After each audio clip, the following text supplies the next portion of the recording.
Welcome back to the Edge of Show. Today's episode is part of a special series recorded live at the Future of Money, Governance, and the Law Summit held in Washington, D.C. on October 30th, 2025, that the Edge of Company co-hosted with the Government Blockchain Association. This event brought together policymakers, innovators, and global leaders to explore how emerging tech like blockchain, AI, and quantum computing are reshaping the systems we all depend on. These conversations are incredibly important because the ideas and opinions shared may actually influence regulation, critical infrastructure, and the future of money itself, as well as how future policies are shaped and applied. Throughout the series, you'll hear insights captured right inside the action from discussions just a few blocks from the White House. All of this points to where policy and innovation are heading next. So let's jump in. The power of the dollar is probably greater than ever before, because now you're reaching to countries and people that you haven't reached before. And that's only possible because you tokenized it. It's only possible because now someone around the world who is unbanked or his bank account doesn't allow him to switch to US dollars now has that. This also means that if you're a business that's dealing in dollars, those customers in Africa and those customers in Southeast Asia now could become your customers. That's something that wasn't possible before. Now, if you think about it's huge that Telegram, where most of the world's AI bots are currently functioning, is going to run their own AI inference network, completely decentralized and 100% privacy preserving. So any AI that you're running, any data that you're contributing never leaves and is never shared and is never sold. That all of the initiatives by the new big players, these are tokenizing real-world assets largely in one form or another, or payments between financial institutions. They are all permission blockchains, which is an interesting change and a difference. Welcome to the Edge of Show, your gateway to the Web3 revolution. We explore the cutting edge of blockchain, cryptocurrency, NFTs, ordinals, DeFi, gaming, and entertainment, plus how AI is reshaping our digital future. Join us as we bring you visionaries and disruptors pushing boundaries in this digital renaissance. This show is for the dreamers, disruptors, and doers that are pumped about where innovation meets culture. This is where the future begins. We're expanding across new frontiers, streaming on Zora and Rumble. On Zora, creativity lives on-chain where every post, drop, and idea can evolve into something of real value. Explore what we're building on Zora at zora.co. And on Rumble, you'll find the space where creators connect freely and conversations grow without limits. Catch our episodes and join the discussion on Rumble at rumble.com. Just hit either platform and search The Edge of Show to find us. Two communities, one mission building the future together. Brands, please join me in welcoming our first keynote speaker, Yat Siu. So yeah, my name is Yat. I'm chairman and co-founder of Animoca Brands. I'm going to sort of do a little bit of an intro and then afterwards go straight into my topic about why we think the future is tokenized and why we all need to pay attention. So Animoca Brands today, we're probably known as being one of the largest investors in the Web3 space in blockchain. Today we have over 628 portfolio companies, making us probably either the number one or two largest investor in the space, at least by quantum of companies. We've been very active. We've done over 100 investments just this year to date and continue to do that. And later on we can talk a little bit about sort of, maybe why we think that's so important. So what we're really seeing today in the world is that the data is the world's most valuable resource. I think you notice already when you see all the context and news that's going on around sort of, Facebook and Apple and Google. Okay, so is that data actually has infinite network effects, right? And what that means is that when you take data and you compound data on top of it, it becomes more powerful, which is basically, the secret of all of these big tech giants, whether this is OpenAI, whether it's Facebook and Google, right? But the thing is that a lot of the data that they generate doesn't just come from the data they make, but of course it comes from all of us.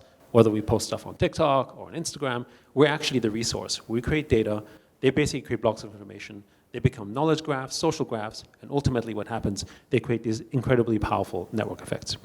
And today, these companies are the most valuable companies in the world because every time we're using their networks, we have to pay rent, right? And that's basically the internet world we live in today, and they're worth trillions of dollars and essentially impact everything in society right now. And so where tokens comes in is that actually now for the first time, you have the ability to own a piece of the network through tokens. Now, let me just sort of quickly elaborate on that. Right now, for instance, when you think about owning something in Facebook, you own a version of the network where they can extract value from that network. It's kind of like almost like the landlord. But you don't actually have a way in which you can own the actual asset of the network itself. Like you don't own a piece of Instagram. You might own a piece of the company that owns Instagram. But through a token framework, you can actually own a piece of the network itself.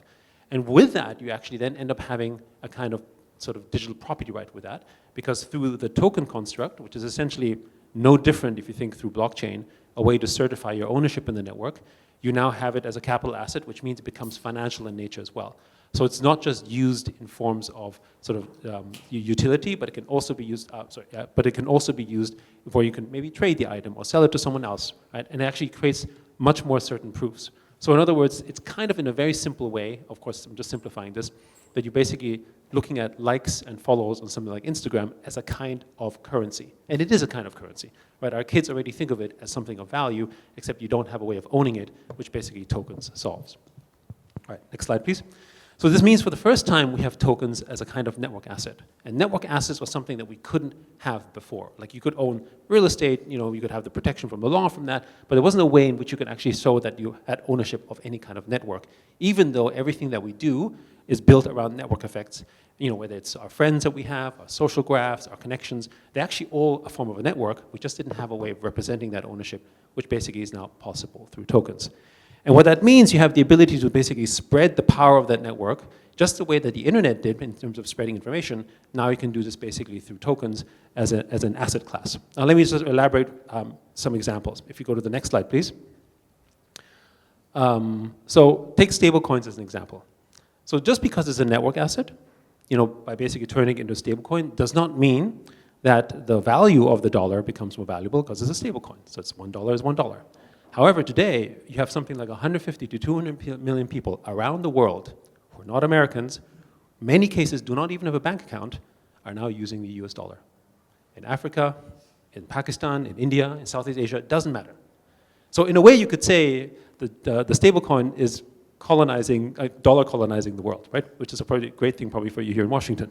But that aside, the main point is that even though the value of the dollar doesn't go up because of that, the power of the dollar is probably greater than ever before, because now you're reaching to countries and people that you haven't reached before.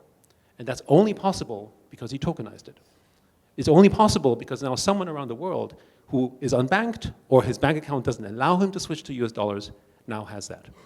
This also means that if you're a business that's dealing in dollars, those customers in Africa and those customers in Southeast Asia now could become your customers.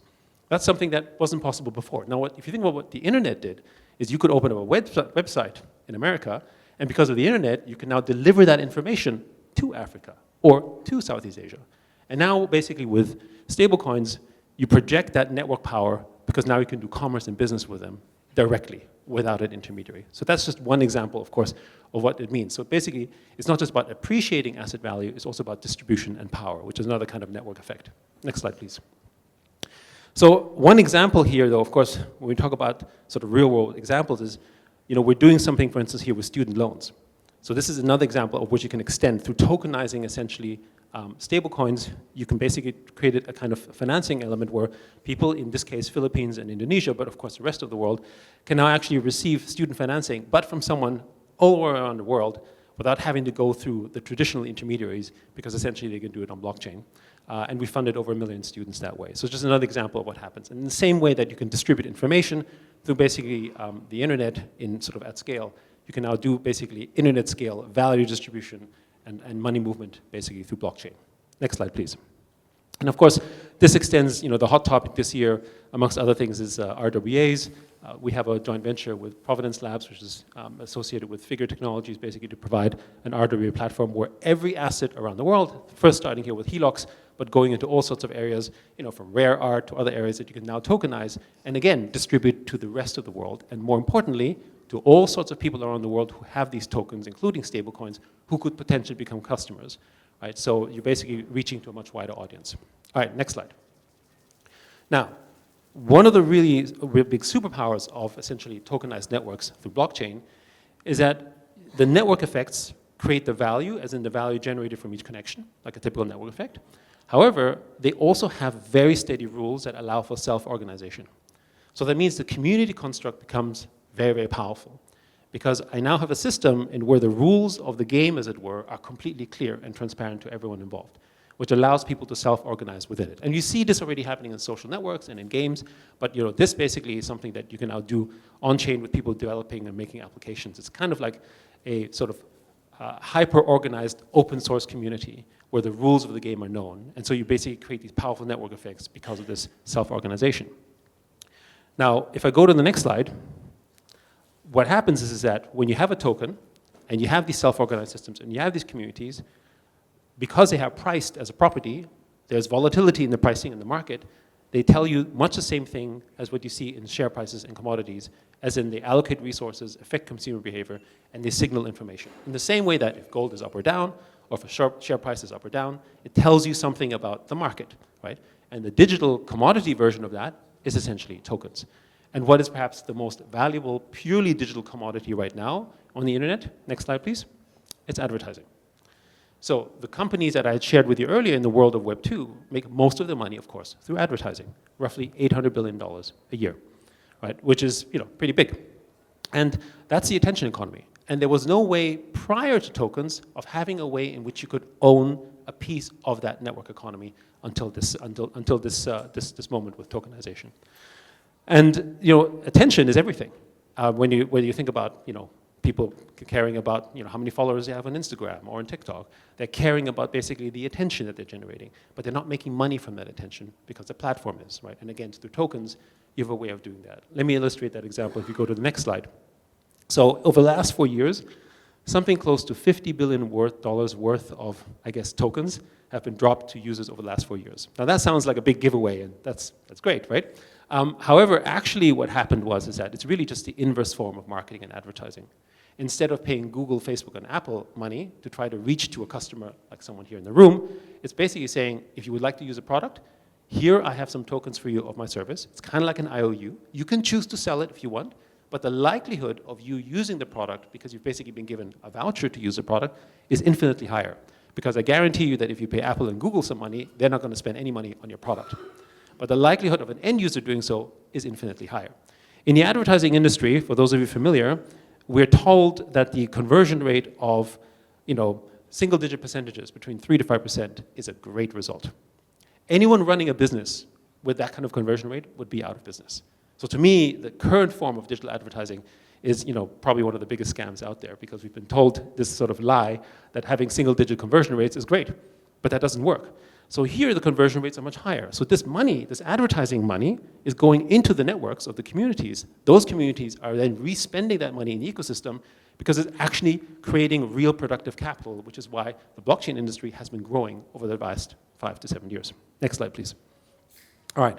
So now coming a little bit to the final pieces here, what we're now seeing through protocols is that we're moving to an area where we go from these company-owned platforms like Facebook, Google, and so forth, into these community and AI-powered platforms like Ethereum, Solana, Bitcoin, and so forth. Now, why do I say AI-powered? This is where it's going, and this is why tokenization is so important. Next slide, please. So today we're used to the idea of using an AI agent to basically tell you what sort of, basically I need help with an essay, I need help with something, and you're telling it, and you're paying, basically OpenAI to do something. But with tokens, actually you give it real agency, and it can do things for you. Because basically tokens are the native currency, is a native currency for AI. Right? They don't have a bank account, you don't need PayPal, you don't need Venmo, you basically just use a token and you can trade anything else on chain. More importantly, the rules on blockchain, and this is important, are fixed. You can't change the blockchain rules.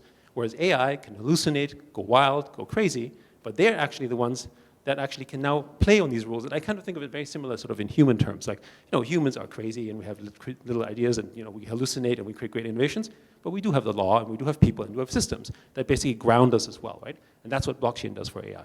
Now, if you go to the next slide, the example I gave you, we had something like close to $50 billion of these airdrops over the last 4 years.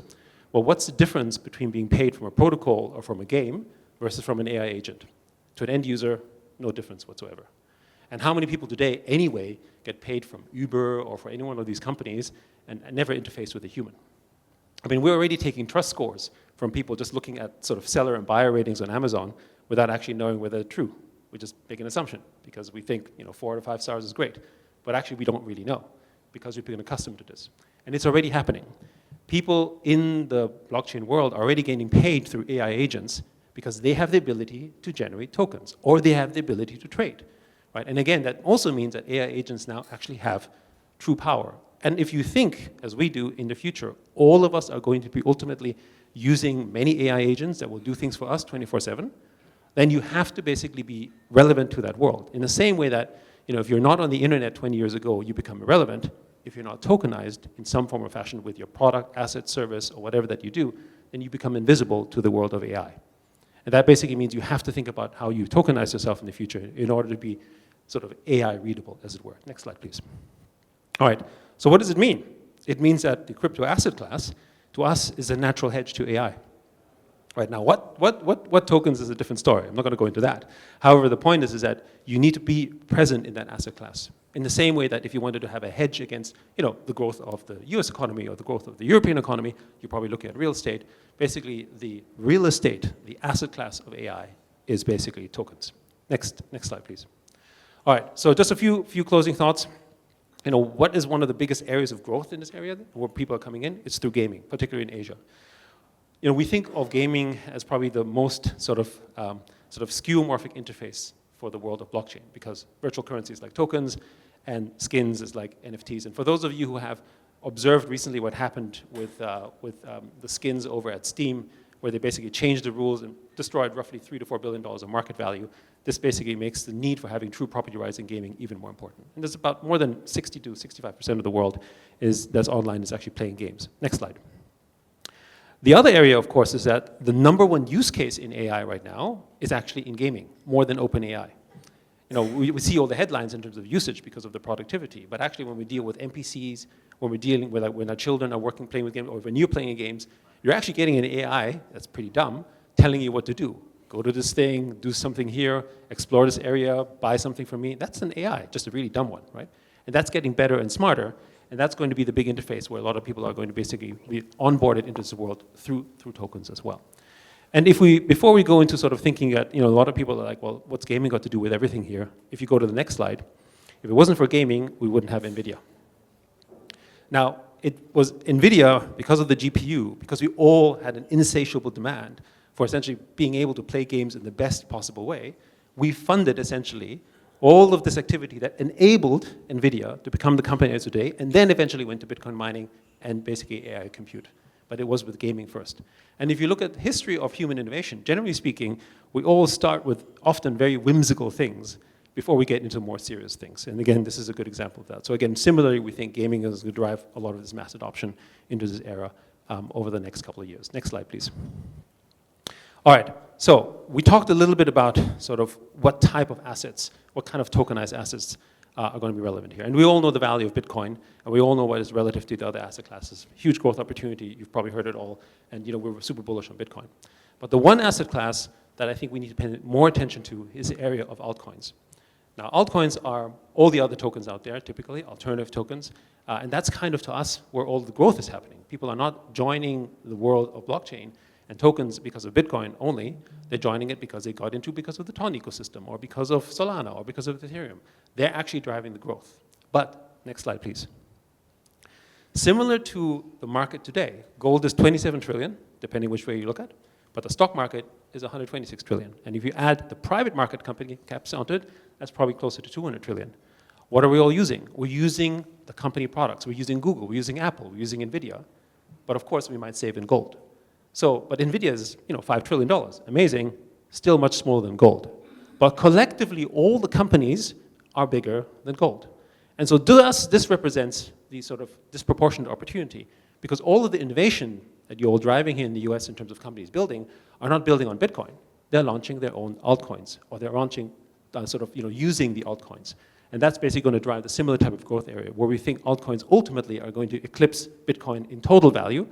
And you want to be the place that is basically driving that innovation, which is why things like, obviously, the Markets Act become so important for you here. There is a lot of evidence that you probably know that essentially the more financially literate you are, the more impact it has on the GDP. That should come as no surprise, right? But the problem we have right now, if you go to the next slide, and this isn't just in the US, all over the world, is that actually the people who are truly financial literate is roughly 1 or 2 or 3% in the world. Those are people who have stock portfolios, understand investing, and most of them do not. And there's a direct correlation, it's not just in America, around people who understand money and are therefore doing better, living in a capitalist world, versus those who do not understand money, living more in the labor world, and therefore, unsurprisingly, doing worse than the others. And this is actually causing, as you well know, especially in this place, a rift in society. So this is where we're most excited about what tokenization, blockchain, and crypto can do. If you go to the next slide. Just quickly also, some statistics. Most people who graduate from school do not feel prepared for the financial world, do not know anything about it. This is a survey. But also I think globally, not just the US, I think the global index of people who actually have a stock portfolio, of course, in New York it would be more than maybe somewhere like in Minnesota, but if in Africa it would be even less, is less than 10%. So less than 10% of the world is actually sort of thinking about money or investing because they do not understand that. Which comes to my very final point, but it's related. So in the Philippines, for those of you who've heard this, about 4 years ago during COVID, there was a game called Axie Infinity, which obviously had all sorts of controversies, but what it did do is it enabled people to earn a little bit of money in the form of these airdrops to basically survive through COVID. They didn't have a bank account, and they earned like single-digit dollars to basically survive through essentially a blockchain game. What happened is that those people may not be playing that same game anymore, but they were introduced to the world of money. They don't have a bank account, they had a wallet. They had some tokens, they could buy some stuff.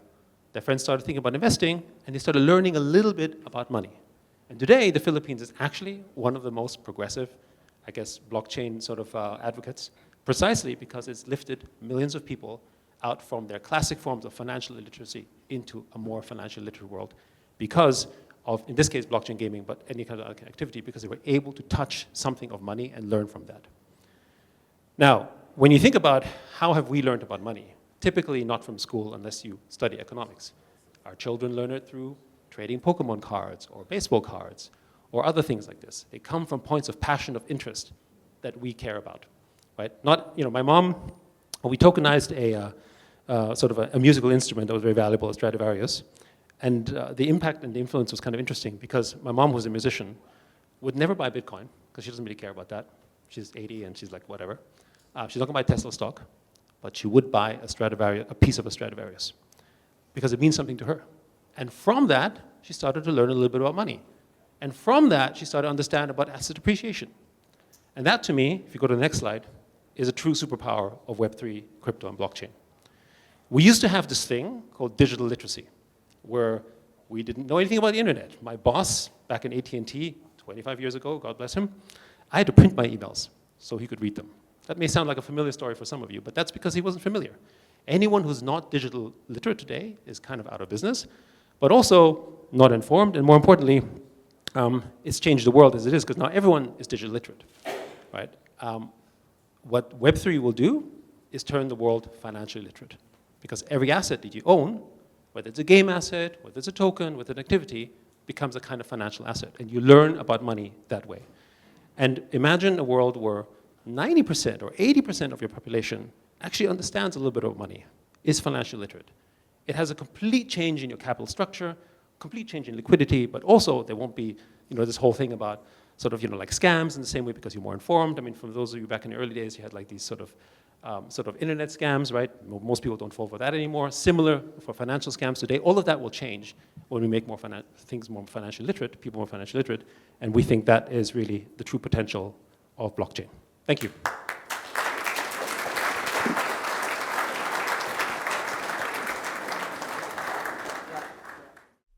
Let's take a pause to shout out one of our favorite partners. For tech innovators facing legal challenges, Zuba Lawler is your go-to law firm. They focus on understanding your technology and business model before addressing legal requirements. Specializing in blockchain, AI, VR, AR, quantum computing, and more, Zuba Lawler offers expert guidance in capital raising, IP transactions, M&A, litigation, and compliance. Visit zuberlawler.com, that's ZUBERLAWLER.com, for cutting-edge legal solutions.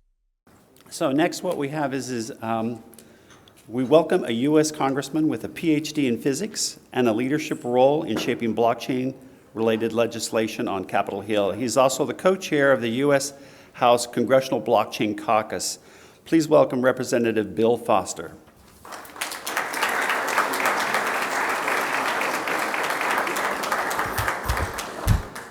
Well, thank you for that. I'm Congressman Bill Foster. I sometimes introduce myself as saying that I represent 100% of the strategic reserve of PhD physicists in the U.S. Congress. For 25 years, I worked at Fermi National Accelerator Lab, smashing protons and antiprotons together to make particles that haven't been around since the Big Bang. I was on the team that discovered the top quark, the heaviest known form of matter. And actually, if you fly into O'Hare from the west, you'll see these two giant rings. And one of the rings is where we discovered the top quark, and the other giant ring has a machine that I invented and led the teams that built it. But I actually started out in business when I was 19. My little brother and I started a company in our basement with $500 from my parents.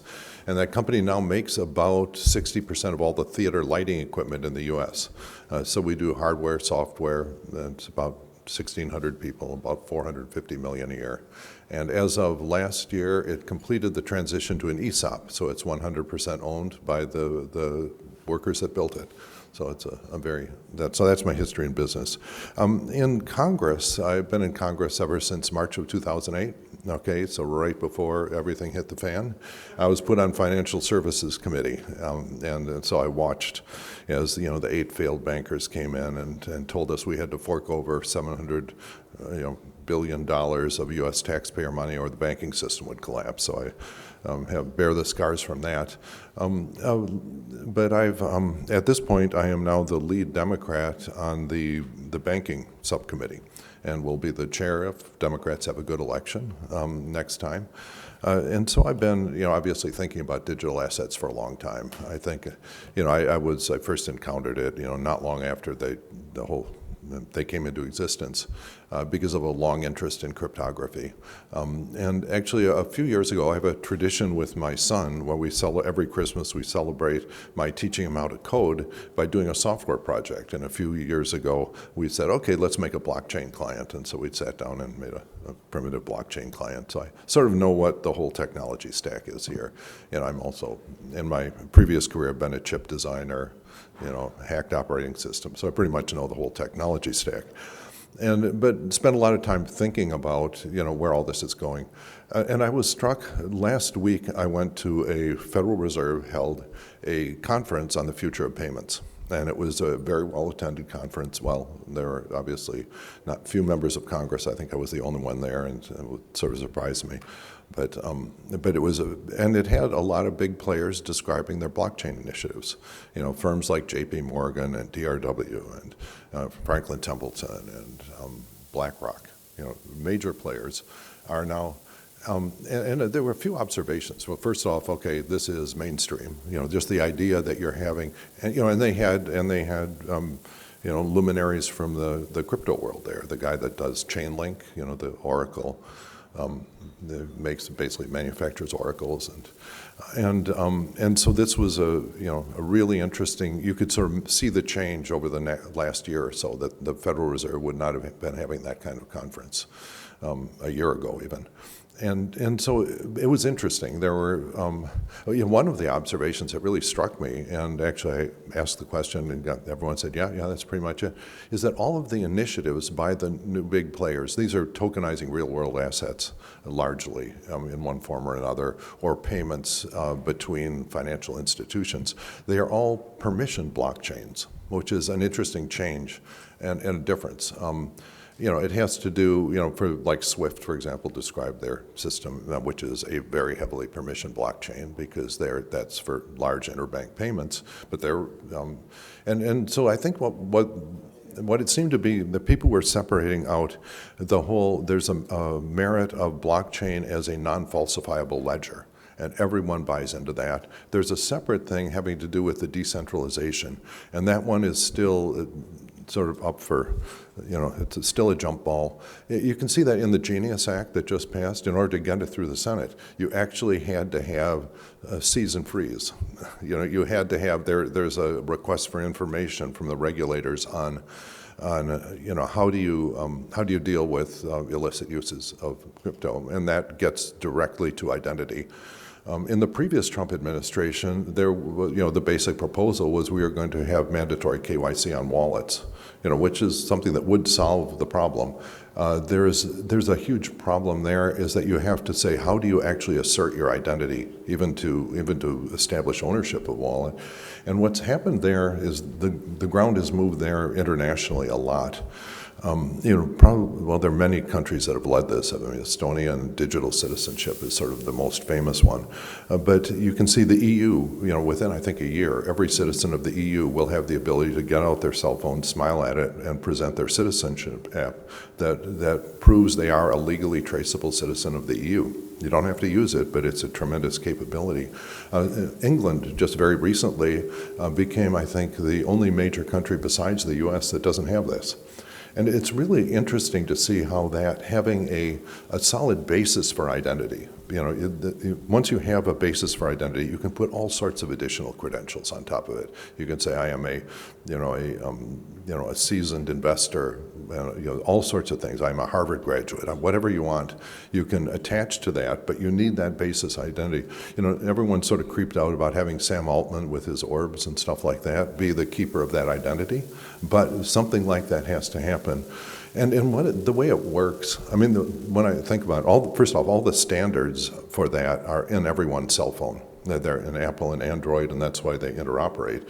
And what it does is, if you think about identity, if you're TSA, someone shows up at the airport, it's sort of an easy thing, because what they have to do is say, are you presenting a valid passport or ID or whatever? And then is that your picture? And that's what they have to answer. And it's much harder if someone comes in with an internet connection claiming they're Bill Foster. So sort of the best you can do in that situation is to say, that person is owning the electronics that's associated with Bill Foster's real ID compliant driver's license.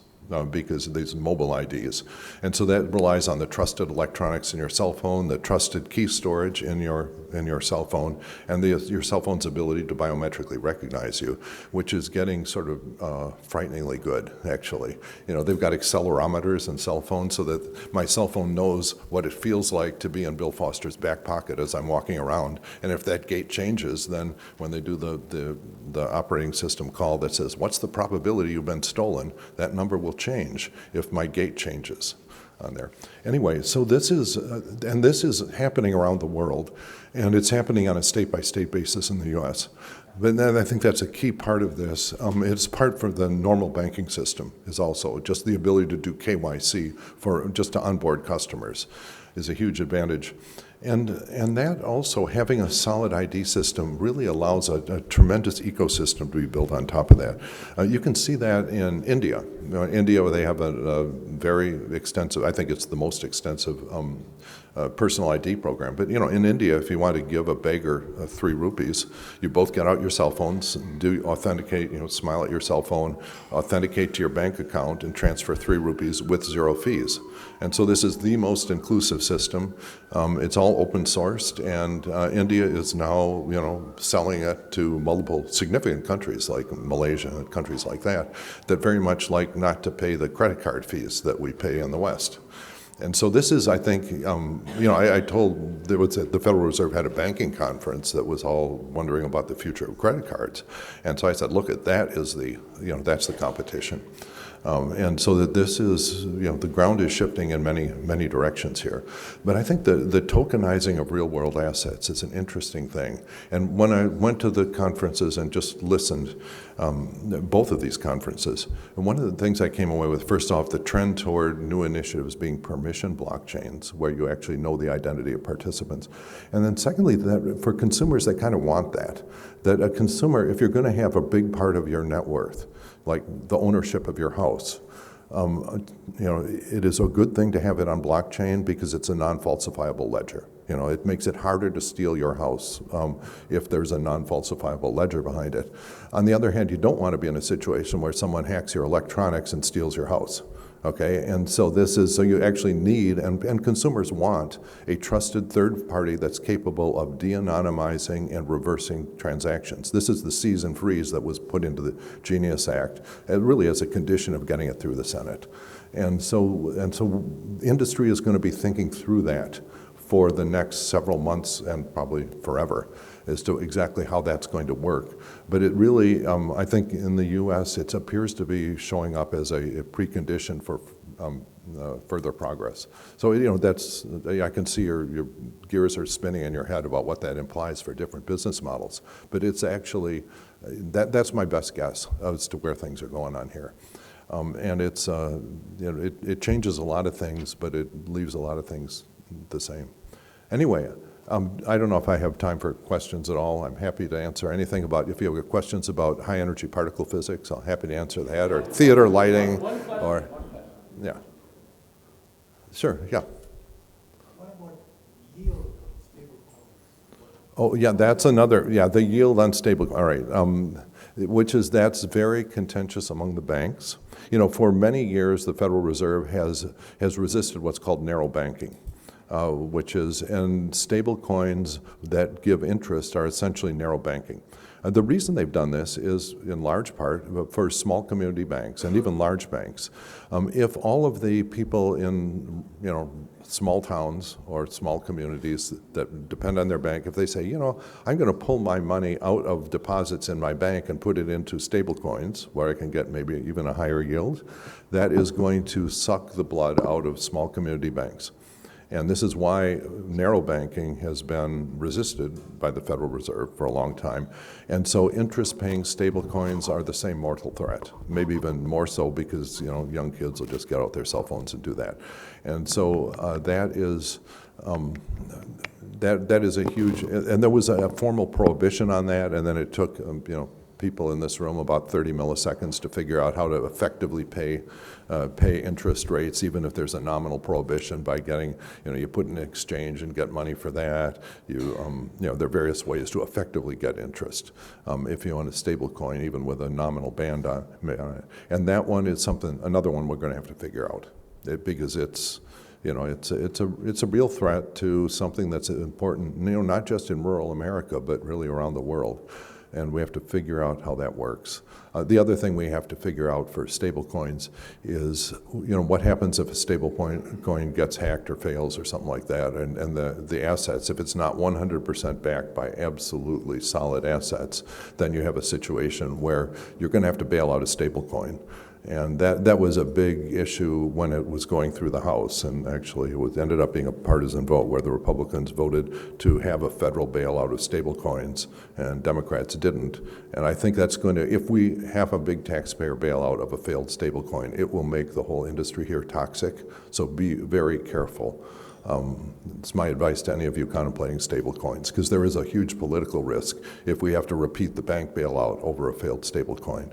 And, you know, even if nominally they're all treasuries or something, you think, that's fine, but if you have a cyber problem, or you lose control of the keys, or some bad actor grabs the keys that are necessary to do the seize and freeze, that will be a part of the law.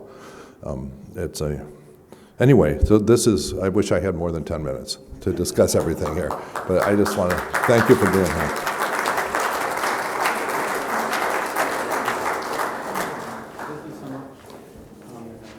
Hey listeners, are you ready to amplify your voice in a digital world? Introducing .podcast domains, your gateway to the future of online identity. Whether you're a creator, a company, or just someone with big ideas, .podcast is for you. Own your unique digital identity, connect securely, and explore hundreds of apps with no renewal fees. Don't wait for someone else to claim your name. Secure your .podcast domain today and be part of the next generation of content creation. Visit get.unstoppabledomains.com/podcast to get started. Again, that's get.unstoppabledomains.com/podcast. Your voice, your rules, your identity. Wonderful. Good afternoon, everybody. Thank you so much for having me. And I am just so happy to be here. My name is Brittany Kaiser, and I'm the CEO of Alphaton Capital, NASDAQ ATON. We are the first public markets vehicle that is large-scale investing in the growth of the Telegram ecosystem. But that's not what I've been doing for my entire career. I think I usually describe myself as a data rights activist, and that's probably how most of you know me. I believe that the topic around data ownership and the future of digital property rights is the most important conversation in fundamental digital rights and the future of our ethical relationship with technology. We hope we'll be able to have an ethical future with technology, and it really does center on these questions. So I really see the future of data ownership and digital property rights as essential. And I think it might be helpful for me to talk a little bit more about my background to explain to you why I'm so passionate about this topic. So I started my career as a human rights lawyer, specifically working on how you can secure in a legislative and regulatory way your rights, whether that be your human rights, your property rights. This is something I've been thinking about for a very long time and actively working on in terms of legislative drafting, lobbying, and campaigning on topics that I believe in. I've been very involved in politics and in issues-based campaigning, working for 9 different US presidential elections and elections in over 50 different countries around the world, as well as tons of different NGOs, UN departments, and charities that promote topics that I really, truly believe in and am passionate about. And for me, a lot of that journey had to do with using technology tools in order to communicate and realizing that the world's most valuable asset was the data that all of us created. And I learned that the very hard way. I had helped create the first political tools on social media for the Obama campaign, and many years later was an early director at a little tech startup you might have heard of called Cambridge Analytica, where I helped build out a lot of the largest tech tools used in politics. And what I learned about data was a lot more than I bargained for, which was the extractive nature of all of the assets that we contribute to the high growth of some of the most valuable companies in the world. The most valuable companies in the world are made up of our digital assets. And if you were here this morning and you saw Yat Siu's presentation, you will have already seen this image today. This image is from the 2017 article in The Economist, when for the first time it was declared that data was now the most valuable asset on Earth. It had surpassed oil and gas in its value. And that was a pretty big deal. 2017 was a year after the first Trump election. It was 2 years after the Brexit election. It was a time where people were finally starting to get to grips with what it actually meant to contribute your data to technology platforms without any transparency or consent mechanisms or any idea of where that data was going and how it could be used for purposes that you never consented to. And that was at the time when I started realizing that if I was going to continue working in technology, that I could not continue to work in data science without developing tools that used advanced forms of encryption, like distributed ledger technologies, where individuals would actually eventually have the right to fully own all of their data and have true consent mechanisms, transparency and permission structures to where their data was going, and to actually be able to harness that value for themselves. And keep it private if you want, but if you want to share it on your own terms, ideally in a smart contract format, and that the future of all technology would need to have a blockchain-based back end in order for it to be truly ethical, and to flip on its head this extractive model, where although we spend all of our time, money, and data building up people's companies that don't contribute back to us, only extract value from us, that there was a better way to go about that.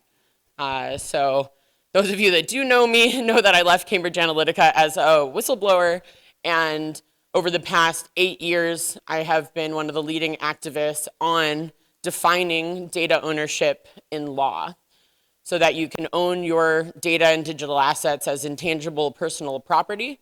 We have won decisions against Facebook, against Instagram. I also won the first case against Equifax for the data breach for property damage.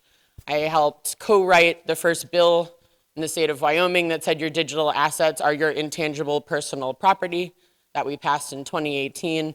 And I have helped take that law to many states all over the US and to countries all over the world to be foundational legislation for the blockchain industry. I have worked with quite a few people in this room on legislation, not just in the United States, but in countries all over the world. And it has been an absolute joy to work with you all on co-authoring foundational legislation for digital rights that is backed by technology that now we can all legally build together. So over the past 8 years, I've served on multiple US congressional committees on blockchain, fintech, and digital innovation for the state of Wyoming, and helped adoption around this country and in other countries to have everything from the first crypto banking licenses to DAO LLC to the first definition of digital identity in law, and many other fundamental principles that allow all of the incredible entrepreneurs in this room to build products that protect people and that empower people and give us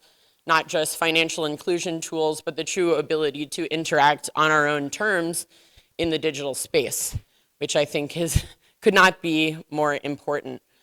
And one of the things that I have really always wanted for the past 10 years is to actually have a large-scale social media company that would decide to adopt blockchain.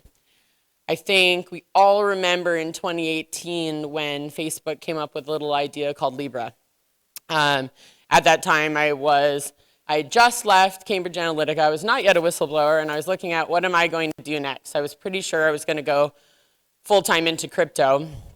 And I met with the Libra team, and I thought, wow, if a platform as big as Facebook, at that time they had about 2 billion users, it's now 4 billion for all Meta properties. If they are going to create a token, then they're going to pay people for their data, right? Isn't that what they're going to do?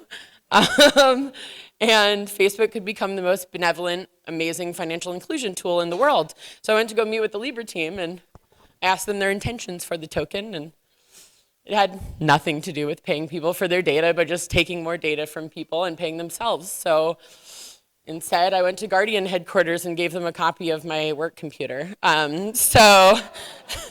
Anyway, and I made the decision to go full-time into the crypto industry to work with ethical entrepreneurs that really wanted to build the tools for financial freedom and data rights. And that has been an absolute honor and a joy. So when I moved back to the US in 2018, that was a time when most of my friends were getting sued by the SEC for trying to build software products. And I thought, well, I have 4 law degrees. I've been mostly working in law, so I should probably just work on the legislative part first. And once I felt like we finally had regulatory clarity on Bitcoin, I thought, okay, now I can feel comfortable as an American building a blockchain company in America, but only touching Bitcoin. And so I co-founded Griffin Digital Mining, NASDAQ GRIP, which was the first 100% renewable Bitcoin mining company, and helped work on building the first ever sustainability certificate for the Bitcoin mining industry to prove on-chain which energy assets and energy mixes you were using and where your ASICs were plugged in, so you could actually prove that you were a sustainable company. And that was an initiative in order to prove that Bitcoin as an asset class was sustainable and could be considered ESG friendly. And that was a long journey. That little company is now American Bitcoin, which is quite a big company these days, NASDAQ ABTC.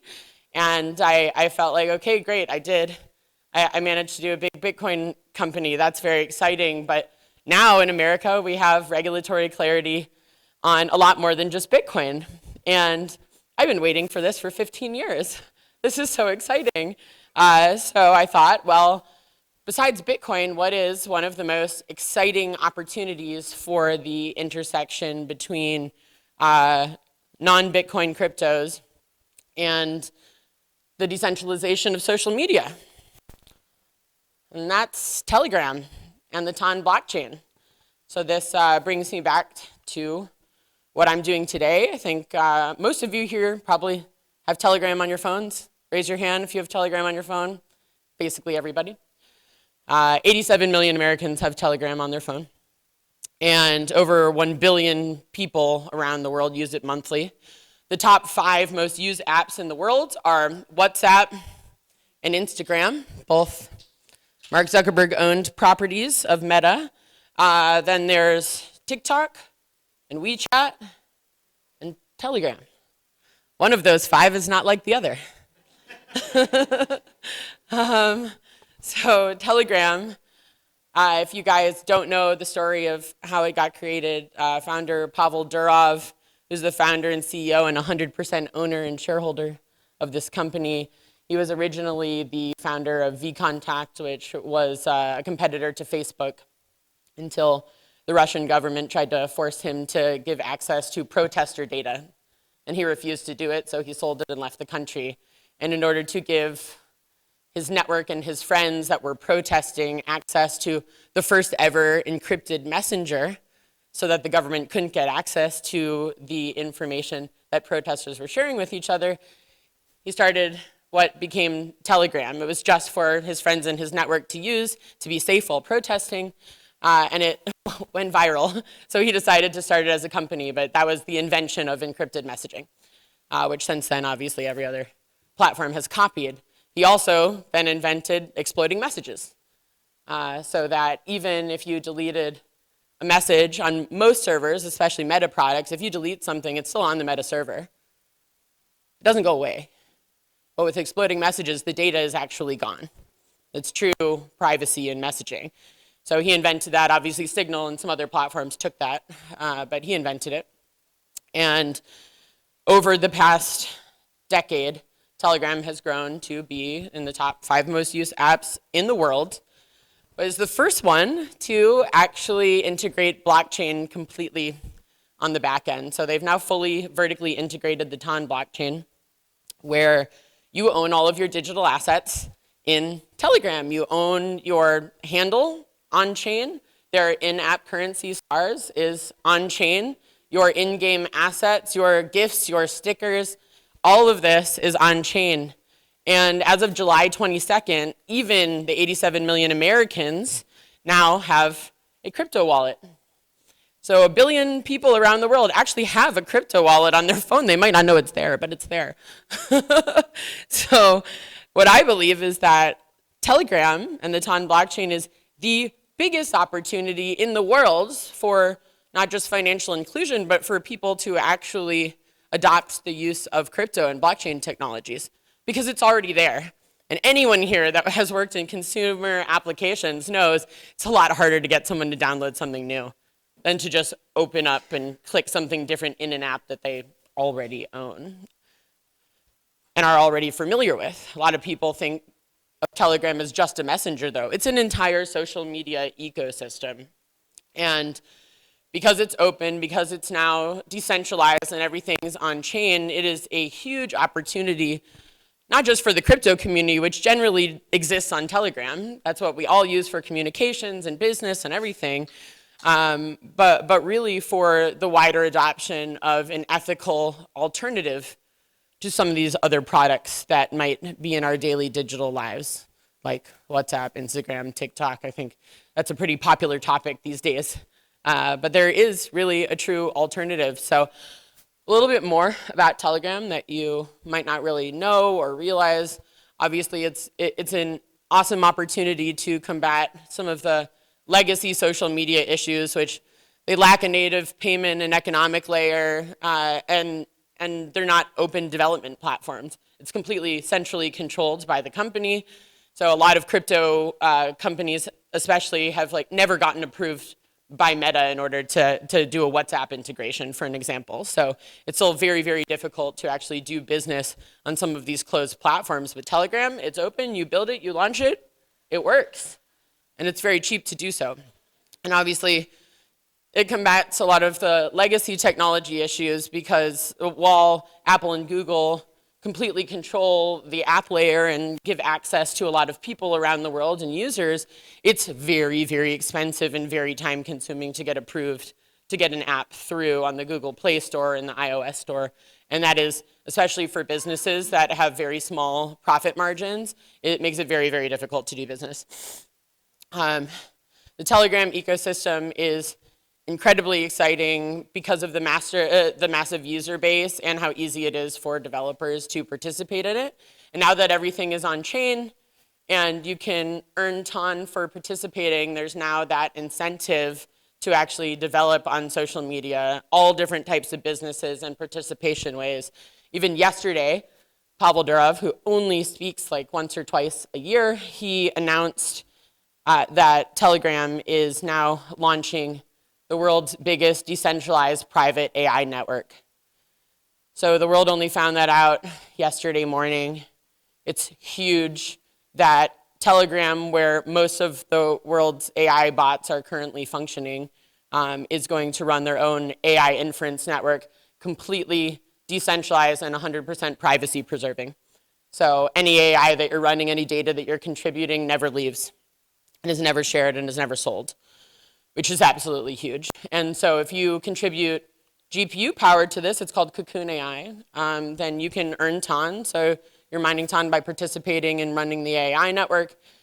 And all of the AI that you're running is actually private. So, I mean, you can't say that about basically any AI product these days. Obviously, there's really a lot of amazing ethical entrepreneurs in the decentralized AI space who have been working to solve these problems, you know, from Morpheus to Venice AI to Singularity Net. And so there's a lot of very exciting projects in that space in crypto. And now we have an insanely large AI inference network to run some of these projects on and with. And it's just hugely, hugely exciting.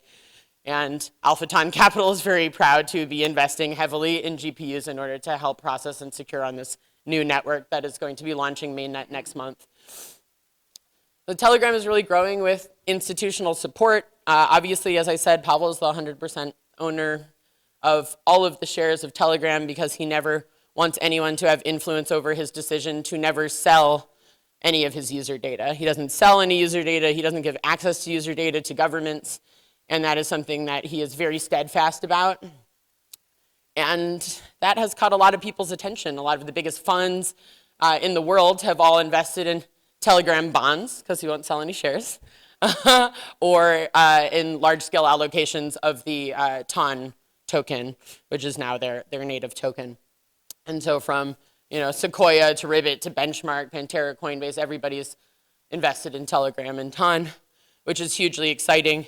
But besides Telegram bonds or the TON token, there has never been a company before that is investing all across the ecosystem. So for me, I would like my children to grow up in a world where they have better opportunities than Instagram and TikTok in their lives. And that's an opportunity. That's a huge opportunity. So that's why we are joining this list of institutions in massively investing, not just in Telegram and TON, but in everyone that wants to build in this ecosystem. We're developing incubators, accelerators across the Telegram ecosystem to help people build within this ecosystem ethically, where you own all of your data, where it isn't sold to companies or given to governments, where you have full control over your assets, where Telegram can't delete you if they decide they don't like you. It's all pretty exciting. And this is not investment advice, but I believe that TON is very undervalued given how small it is in comparison with other blockchains that are not attached to a billion user Web 2 ecosystem. So, I mean, that's information. You take it as you choose to take it. And I just think it's a huge opportunity where we're blending Web 2, like a huge Web 2 application with Web 3 for the first time ever, really. And that massive growth potential is huge. This year alone, TON's daily active users went from like 5 million to over 200 million. And there's still a billion plus monthly active users for it to integrate to. And Telegram is quickly growing to 1.5 billion users. And with our help and the help of many other people in this ecosystem, could actually rival Meta, which has 4 billion users across its different platforms. So Telegram has that opportunity. It can be the true ethical alternative in our daily digital lives, and we are completely here for it. So I would love to connect with anyone that is interested in this. I'll be here for the rest of the day, so please come find me. Reach out to us at alphatoncapital.com if any of this is in alignment with what you're doing. We'd love to work with you, and we are very excited about the future. I know I'm already over time, so I'm not going to go into all of this, but thank you guys so much for listening, and thank you so much for having me.